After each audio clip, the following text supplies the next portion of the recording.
Olá, bem-vindo ao canal Kailash Buji. Este canal é um canal onde a gente vai falar sobre terapias e cursos na área holística. Meu nome é Kátia Briz, eu sou terapeuta holística e facilitadora de diversos cursos de massagens, reiki, energéticos, enfim. É uma longa lista que, quem sabe, né, um dia eu conto melhor, com mais detalhes com vocês. Na verdade, acompanhando os vídeos, eu vou contando um pouquinho a cada dia de uma técnica aqui, uma técnica acolá, pra gente ir utilizando. E hoje eu quero trazer um tema para vocês que é sobre o místico e o holístico. Mas antes, se você curte esse tipo de conteúdo, clica aqui no sininho para que você possa receber os próximos episódios. Olha também para trás, tá cheio de coisas e cheio de novidades por aí. Bom, então, continuando, diferença de místico e holístico. Primeira coisa, você sabe o que é místico? Você sabe o que é holístico? Quando a gente fala em holístico, eu estou falando em holos.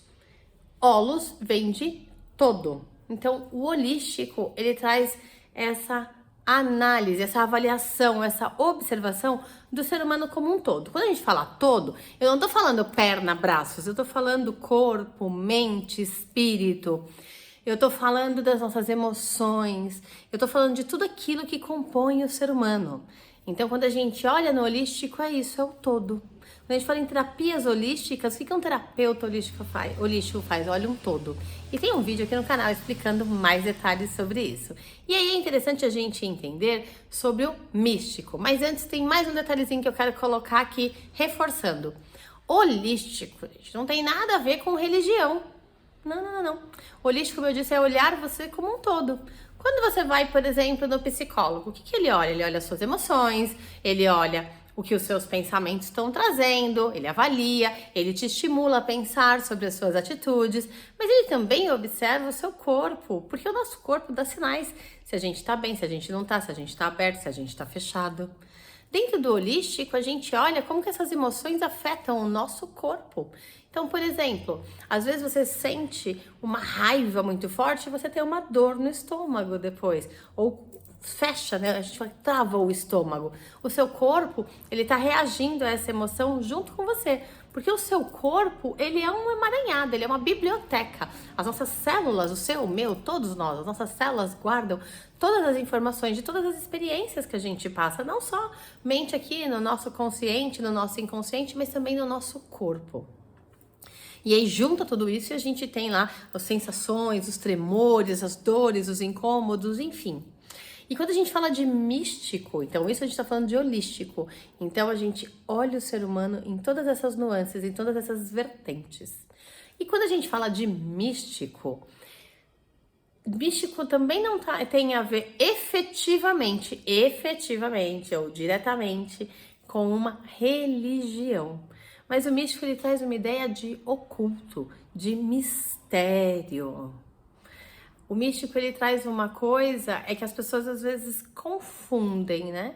Aí você tá olhando, deixa eu pensar, o reiki. O reiki é uma terapia energética, que ela é do Japão, é uma imposição de mãos. Então a gente traz a energia do universo, do todo, para nós e nós direcionamos essa energia ou para nós mesmos ou para outra pessoa, para um animalzinho de estimação, para uma plantinha, enfim, para um ser vivo. E aí a gente acredita o quê? Algumas pessoas falam, isso é místico, isso é... Não, gente. Quando a gente faz uma oração, o que a gente está fazendo? A gente está se conectando com Deus. Então, trazer a energia do universo, trazer a energia de Deus, é apenas uma forma de falar. Eu posso falar universo e você falar Deus. Às vezes eu falo Criador, é apenas uma forma. Mas o fato é, eu estou trazendo uma energia elevada. E quando nós fazemos uma oração, a gente também está fazendo essa conexão e trazendo aquela energia. A gente passa a ser um foco, um canal. Então a gente traz aquela energia para que o outro ou a gente mesmo possa receber. A forma como isso acontece é diferente, mas é a mesma coisa. Então, muitas vezes que a gente entende o místico e fala muito sobre místico, sobre oculto, e às vezes até dá uma conotação de que aquilo é ruim por falta de compreensão. por falta de entendimento, porque às vezes não casa com os nossos valores. Nós temos algumas crenças que determinam que isso é isso e ponto final. Branco é branco, preto é preto. Mas mesmo como, por exemplo, nós vamos pintar uma casa. Existem quantos tipos de branco? Eu não sou pintora, mas eu sei que tem branco neve, branco fosco, branco não sei o quê. Existem vários tipos de branco. Então, mesmo para o branco, existem nuances. Ou seja, nada é 100% direto e reto. Tudo pode ter mais algumas vertentes. Então, se abra para ouvir um pouquinho mais, para entender um pouco mais.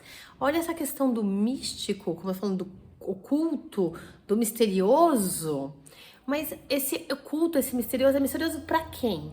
É misterioso para aquela pessoa que não conhece, porque o outro que conhece não é misterioso. Às vezes a gente fala que a coisa mística está relacionada com o espírito, mas não necessariamente somente com o espírito. E, de novo, as nossas crenças. Algumas pessoas estudam bruxaria. Aí falam, bruxaria é coisa do mal, ai, que horror. Calma. Então, existem diversos tipos de estudos voltados para isso. Então, existem estudos onde são trabalhados os panteões, ou seja, os deuses antigos. E existem estudos que vão trabalhar, chamado, por exemplo, de alguns são religiosos, então tem uma conotação mais religiosa, e alguns têm uma conotação mais também de aprendizado, como a bruxaria natural. Bruxaria natural é um nome que quando a gente fala as pessoas se assustam por conta de uma crença de que é uma bruxa, mas na verdade, gente, não é isso. A bruxaria natural, ela estuda a natureza. Ela estuda os elementos da natureza, assim como os antigos. Nos primórdios, lá atrás, o que a gente fazia, né? Por exemplo, vamos plantar. A gente ia lá e observava a lua. Observava as estações do ano. E o plantio ocorria com base nestas informações. A gente alguém estava doente. Então a gente procurava aquela pessoa, normalmente uma mulher, mas aquela vozinha que a gente chamava de curandeira, que ela fazia um chá, que ela fazia um emplasto, utilizava de ervas para fazer um emplasto, ou para fazer um chá, ou para fazer uma garrafada. Quantas vezes a gente ouviu sobre isso? Dar uma garrafada, a avó faz uma garrafada. O que eles estão fazendo? Eles conhecem a natureza, eles conhecem o poder das ervas, e eles trazem esse poder das ervas, que é um conhecimento milenar, para fazer um remédio para nos ajudar. Então esse curandeiro, muitas vezes, foi chamado de bruxo, porque a pessoa melhorava, mas não era. Ele só conhece as ordens da natureza, as leis da natureza, as ervas que estão dentro da natureza. Os cristais, o que ele tem de oculto? O cristal é algo da natureza, é retirado da natureza. E cada cristal traz uma energia. Tudo que nós temos no planeta, o planeta é um ser vivo, o cristal é um ser vivo. E aí a gente utiliza da energia, porque tudo é energia, daquele cristal. E a energia daquele cristal vai trazer uma coisa, por exemplo, legal pra gente. Ou vai tirar aquele sentimento que não tá legal. Mas é só o cristal que faz isso?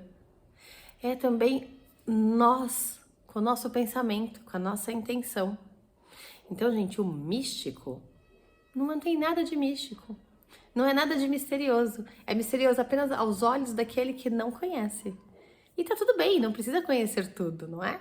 Mas é importante a gente saber que não tá associado a coisas ruins, a coisas negativas. Mas eu já vi muita gente fazer coisa negativa. Gente, em todos os lugares tem. Em todos os lugares, em todas as religiões, em tudo. Na escola, no trabalho. Mas isso daí é da pessoa com a pessoa. Não é porque a gente viu ou teve uma experiência ruim que todo o resto é ruim. É importante que a gente comece, novamente, a observar, entender, buscar informações. Não, antes da gente até mesmo julgar algumas coisas, deixar, não só julgar, deixar as nossas crenças, trazer aquela experiência e reforçar aquele comportamento, aquela situação. Gente, por hoje é isso. Muito obrigada por ter ficado comigo até o final. Espero que ficou claro aí pra vocês. Se tiverem dúvidas, comenta aqui, me conta, me pergunta. Eu vou ter o maior prazer de responder. Se gostou, clica aqui no joinha. Se quiser compartilhar, compartilhe. Quanto mais ações você tiver, mais o YouTube entende que é um conteúdo relevante e pode passar para mais pessoas. Gratidão. Namastê!